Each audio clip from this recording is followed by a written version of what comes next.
Come see us on tour in Hartford, Connecticut, Syracuse, Atlantic City, Levittown, New York, Co-Host, New York, Providence, Rhode Island, Los Angeles, Bakersfield, San Jose, Toledo, Ohio, and Toronto, Ontario. Go to jimmydore.com for a link for tickets. Hey, this is Jimmy. Who's this? Hey, what's up, dude? It's JD Vance.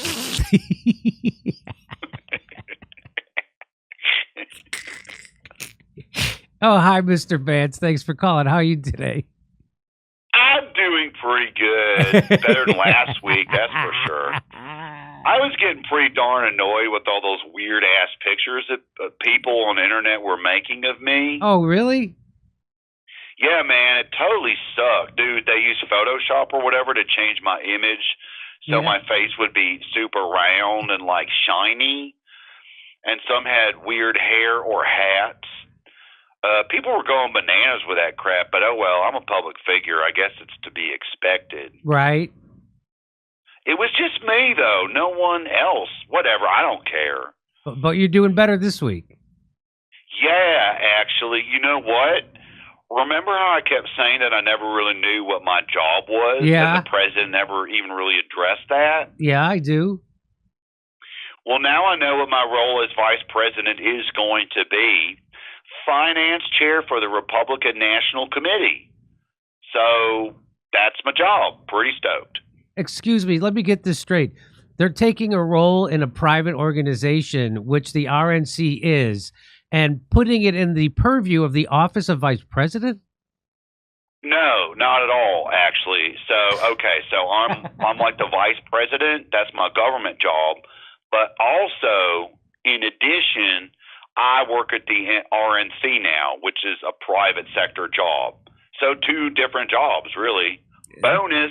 Yeah, this seems like a strange arrangement. Is there any type of precedent for something like this? No, absolutely not. Yeah, it is weird as shit, but I mean, who's paying attention right now? Well, literally nobody. Look at all this other stuff that's happening. Isn't this a conflict of interest or worse? I don't really think so. I mean, I think the president just wanted to have more direct control over Republican Party fundraising. I don't see anything wrong with that. He's the head of the party. I mean, it's really his money. No, it is not. Yeah, well, I guess I would be in charge of that, wouldn't I? Besides, I'm not the only one in government who's doubling up jobs. What do you mean? Marco Rubio, one of several examples. So he's Secretary of State, but also the president made him the acting director of the National Archives. What? I mean, it makes sense. No, it doesn't. Okay, it doesn't. But still, who knows? Maybe the president just likes knowing that he has actual physical access to the Constitution for whatever reason. Like, he could go sneak in there in the middle of the night, like Rubio lets him in, and then he goes and changes something in the Constitution with, like, an old-timey feather pen. And then the next day he's like, see, actually, I am allowed to do this. Told you. I hope that's not why. Also, he's a huge fan of the movie National Treasure. He's seen it like 1 million times. And he's one of those dudes who, like, if he sees a movie a bunch, like, he starts to think it might be real. So I would not be surprised if he thinks there actually is a treasure map on the back of the Declaration of Independence. Well, that's great. I know. Anyway, so some of us have 2 jobs but don't really do anything, while Elon Musk technically has no job, but somehow he's in charge of everything. Yeah, you don't like him really much, do you? Usually no. Like, that dude sucks. At best, he's a total douchebag. At worst, he may be some kind of weird vampire. But I'm a reasonable man, and I have to give credit where it's due. What do you mean?